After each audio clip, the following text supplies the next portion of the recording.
Hello, and welcome to Sobercast. We provide AA speaker meetings and workshops in a podcast format. We are an ad-free podcast, and if you enjoy listening, please help us be self-supporting by visiting Sobercast.com, look for the donate link, and drop $1 or $2 into the virtual basket. Also, if you're a member of NA or have friends that are, please tell them about our other podcast, NAPOD. NAPOD features NA speakers and workshops in the same format as Sobercast. We upload a new speaker every day, and it's easy to subscribe by searching for NAPOD, N-A-P-O-D, all one word, on any podcast player app, or go to napod.xyz if you'd like to listen online. Hope you enjoy the podcast and have a great day.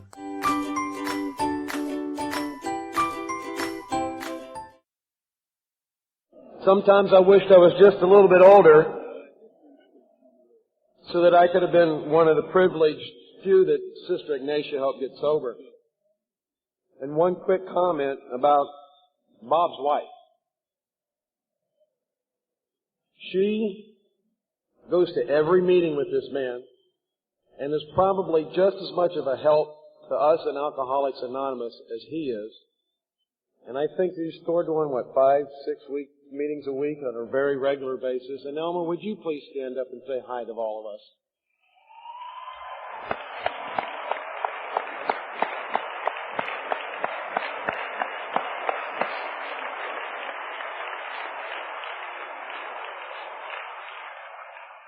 The next speaker I had the opportunity to go to Minneapolis last year, and I listened to the old-timers, and they only got 3 minutes apiece out there to speak. But I wrote down names, and as I was listening to them speak, I put stars next to their name because I knew that I would have the opportunity to do this year. And I remember that this young lady had 4 stars next to her name when I got home. And I didn't remember why until I talked to her on the phone again. She was an inspiration to me then. She's been an inspiration since she's got here just this afternoon. Ladies should go first. The person with the oldest sobriety should go last. But she's both, so I stuck her in the middle of two beautiful young men. She's 93 years old. She got sober in 1945.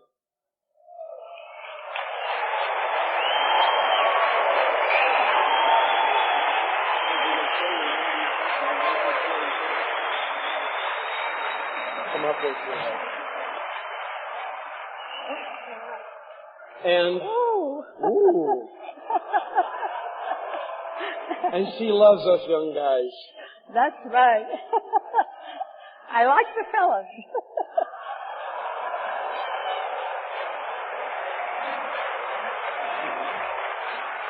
I'm safe. My name is Nancy, and I'm an alcoholic. And if I had been a good little girl, you wouldn't all be here.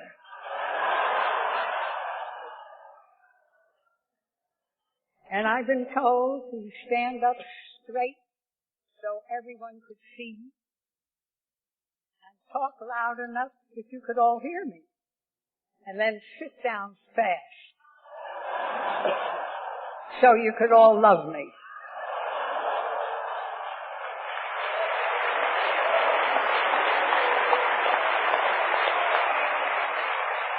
Well, I think I'll tell you a lot about myself before I went into AA so you can see the difference. I was 3 years old when my mother died, and I was about 5 when I knew if you didn't have a mother, you had nobody for you.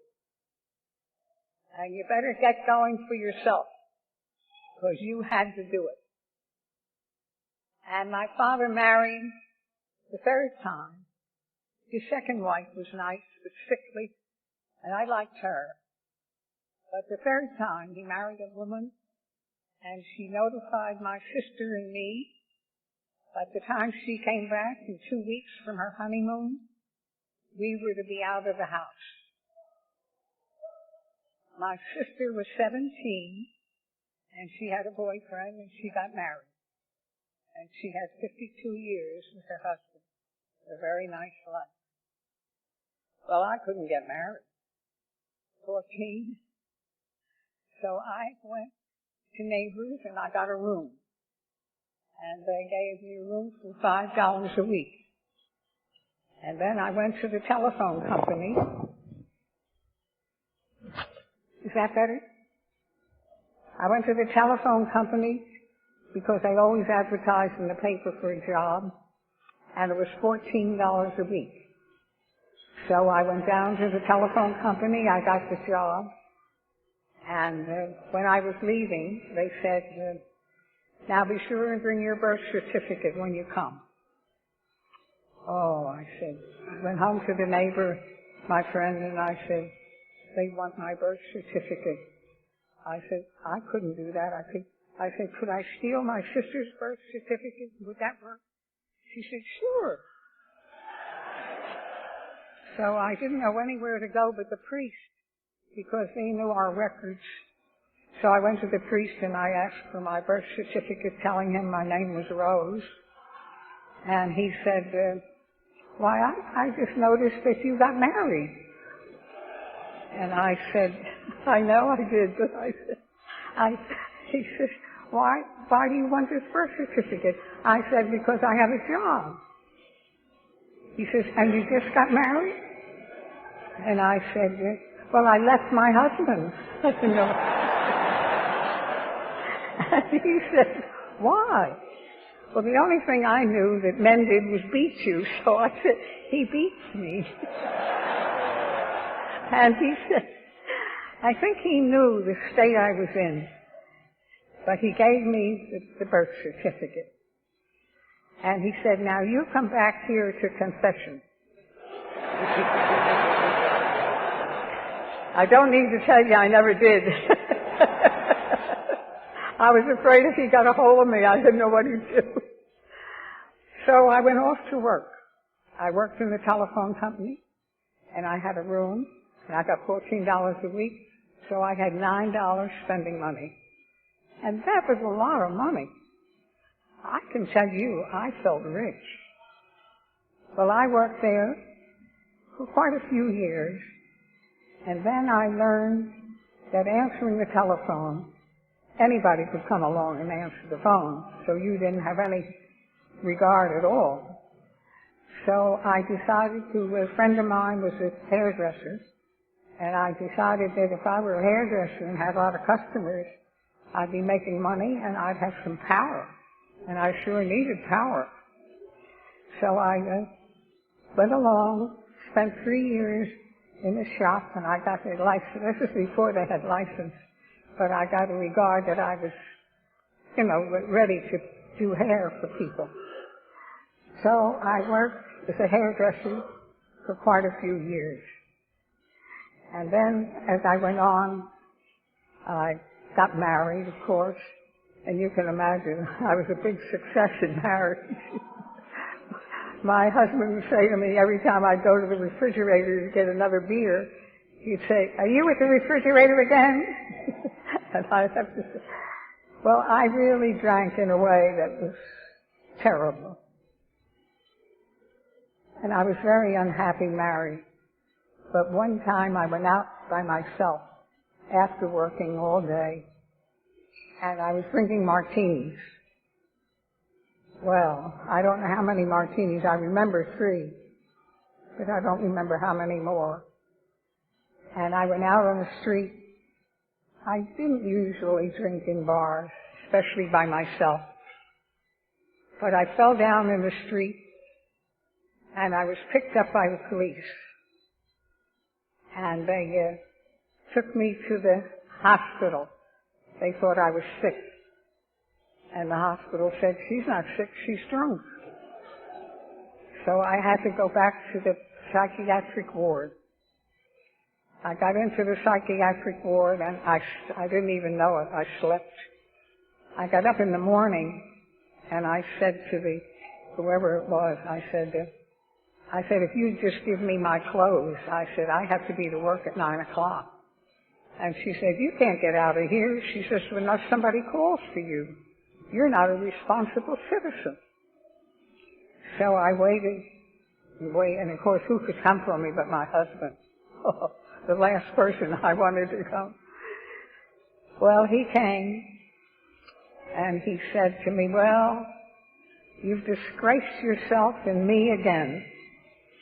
I said, yes, I did. And I had to go home with him.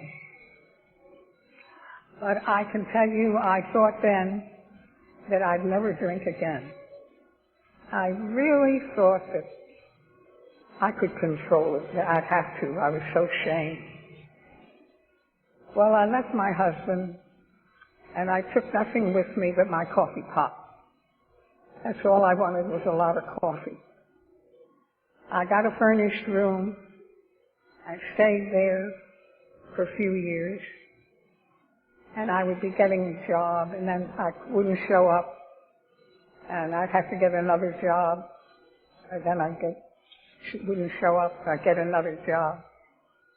That I just really ran out of being able to keep myself together.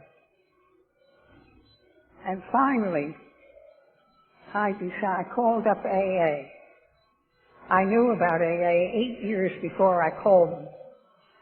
But I called them up and I said to them I had a problem drinking. And she said to me, can you walk? And I thought, oh, they're so understanding. And I said, yes, why did you ask me that? She said, well, if you couldn't walk, we would come and get you. Inside of me, I didn't tell her, you'll never come and get me, I'll go to you. Which I did. And when I got outside that building, I looked up at it, and I thought, thank goodness, there's a place for me to go that they know what's wrong with. I got inside, and the woman said to me, are you the woman that just called? I said, yes, I am. She said, what is your name? Oh, I said, I'd rather not give you my name. She said, I don't care if you don't have a name, just so you have a problem with drinking. So I knew I had to tell the truth to this lady. So I said, my name is Nancy. Well, I sat with her, and I went every day for 5 days. And I'd go upstairs, we had a little place where we could go get coffee. And I'd go upstairs and get coffee. And I sat there shaking it out. There were no places to go like there are now, rehab and all that sort of thing. And for me, I think it was good. Because I never forgot those 5 days. And when I'd go home, I couldn't sleep. And I was condemning myself. I said, you don't deserve to sleep. Nobody was as mean as I was to myself. I was so ashamed.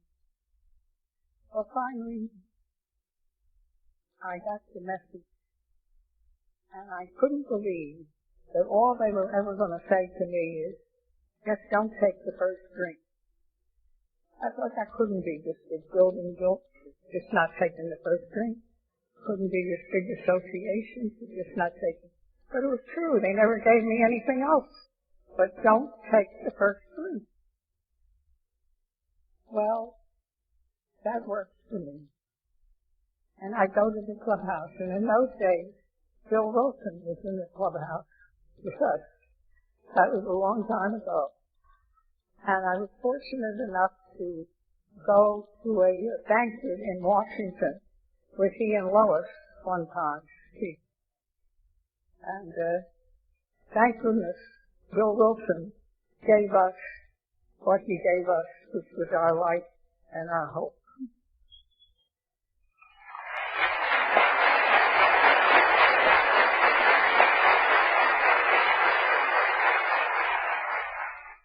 Well, I got inside, and there was a woman there that said, we have a meeting for women every Friday night at such and such an address. And it was very close to where I lived in New York City. And I said, give me the address. And when I looked at the house, it was an old house. And I didn't know that those old houses were most expensive. So I went in and I got to the meeting. And the woman that ran the meeting was not an alcoholic, but her husband was. And she was a literary agent and very interested in people. And I went there every Friday night for 15 years with her. And what she taught me was, she said one night to somebody at the meeting, she says, "Wasn't it wonderful what Nancy did the other night?" And I thought, what in the world did I do? I must have hospitalized somebody. This was the only thing that I knew how to do. And she said, I didn't know. And I thought to myself, if that woman sees something good in me, maybe there is something. And you know, it gave me a feeling that I did have something inside of me. And maybe I should try and see what I could do. And from that day on, I understood what they said was, give up drinking. AA says, give up drinking, and you can change your character. Well, I started from then on changing my character. I didn't even know what a character was, to tell you the truth. But it was to change myself into what I could be. Well, I had a job, of course. But I went to her one day and I said to her, you know, I think I should speak better English. She said, there's nothing wrong with your English. She said, I can send you to someone that you would be able to use very well. So she told me to go to such and such an address, an apartment, and up over the door it said, discover yourself. Everything else has been done. Oh, I thought, really? And I went to lectures that this man gave on how to discover yourself, find out who you were, who you could be, and do it. And I did that for 2 years, and that was one of the most interesting things I've ever had an opportunity to do. And a lot of things you see you don't like, but you could change them. And that was an eye-opener to me in many ways, because I was more always looking for possibilities, not inadequacies. I was always thinking I was inadequate. Spent more time on that than thinking of what I could be doing. And the possibilities were enormous. And the 12th step was this, when I went from the first step to the 12th step, because I couldn't believe I had anything that I could carry to somebody else that would help them. And when I heard that, I thought, oh, that would be wonderful for me. And I 12-stepped everybody I saw, whether they wanted it or not. And in those days, we didn't all have cars and all that sort of thing. And we'd go in buses and we'd go in trolley cars and we'd go anywhere. Anywhere we'd find somebody drinking and didn't want to be drinking, we would be there. And that gave me something inside of myself that I had, that I didn't know I had, that I had something I could give away. And that strengthened my equilibrium of my ego or whatever. But oh, I felt so good when I would do that. And you know, in those days, a lot of the women were smoking and drinking in bed. And I think the first few months I got into AA, I heard of 3 women burning themselves up It was a terrible time. And then they used to use us. Another woman was young. We were 39. I was very young. And they'd take us to hospitals, and they used to have us tell them the stories. And then I decided, gee, it's a good thing you're not rich, because if you're rich, they can put you in a hospital, and nobody would ever find you. They got enough money to hide you.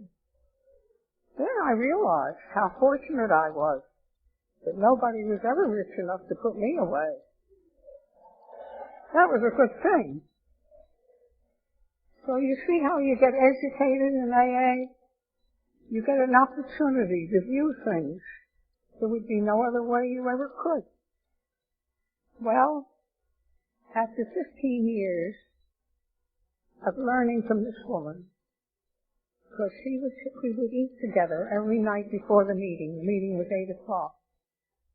And this woman's name was Elizabeth. And she would take me to restaurants that I wouldn't go into. They looked so shabby, but she would know the family and know that they had all kinds of good food. And they'd be down under some kind of a garage somewhere. And she taught me how to eat, because I always went to a bar where they had happy hour, and you got drinks cheap, and the food was terrible, but I didn't care. I was always drinking in joints. So I learned from her how to eat, and where to eat, and what to do. And all of her friends had been educated, and they had families. And at Christmas time, she would always have me at big parties with these people. And that was an entirely different life than I had ever seen. And it made some impression on me. And I could see there was so much more to life than I had ever dreamed of, possibilities that I could have. Well, then I went one time when I was drinking. I decided to go. A friend of mine was over at the Langley Field when I was trying to stop.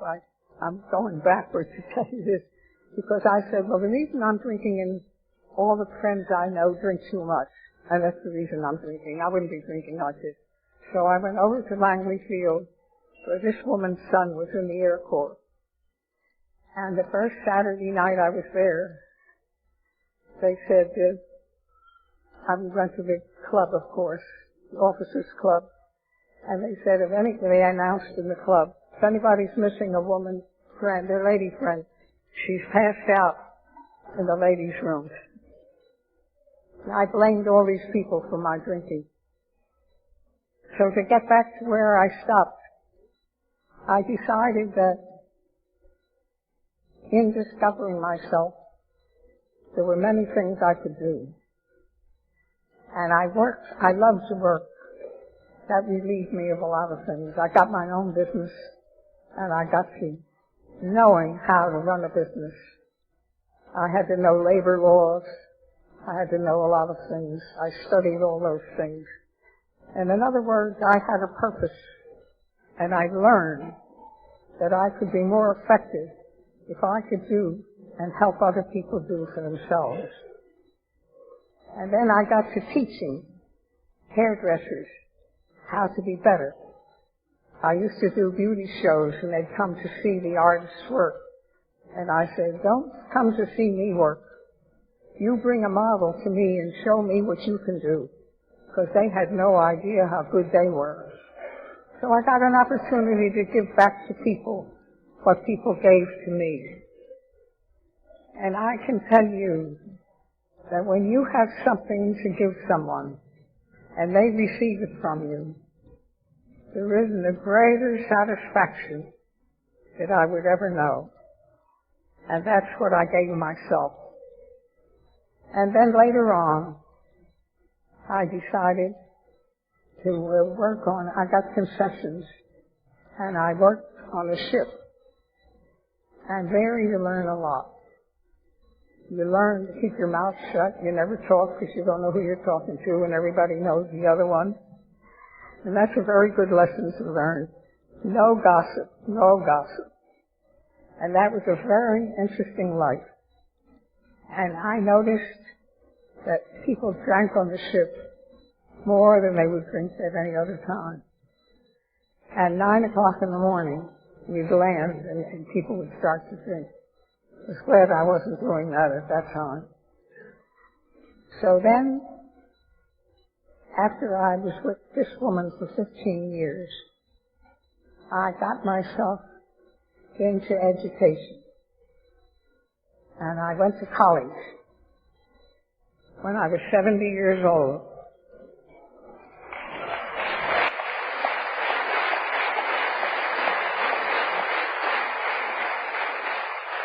And I graduated when I was 80.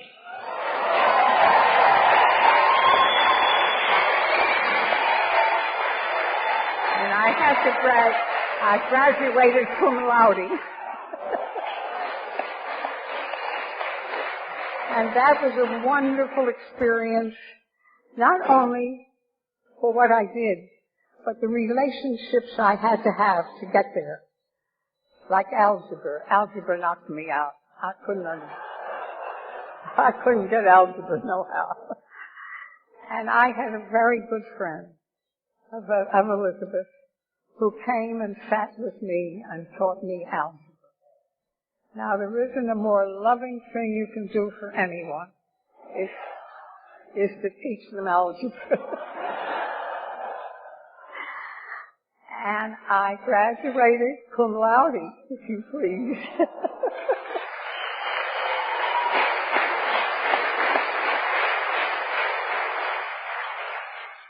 And to be able to do this was only because AA taught me I could change my character. And before AA, I never dreamed I would have anything like that. Because I didn't know that such a thing could happen. But before AA, and AA also taught me about relationships. You know, years ago, I was always ashamed of who I was, so I didn't connect very well with people. And I didn't want them to know who I was anyhow. But through AA, I have learned the most important thing is to have good relationships. Not only with yourself, but also with yourself. But good relationships with everyone. Because that enriches your life. And the older you get, the more you need people. Just like I need AA and all of you folks. Thank you.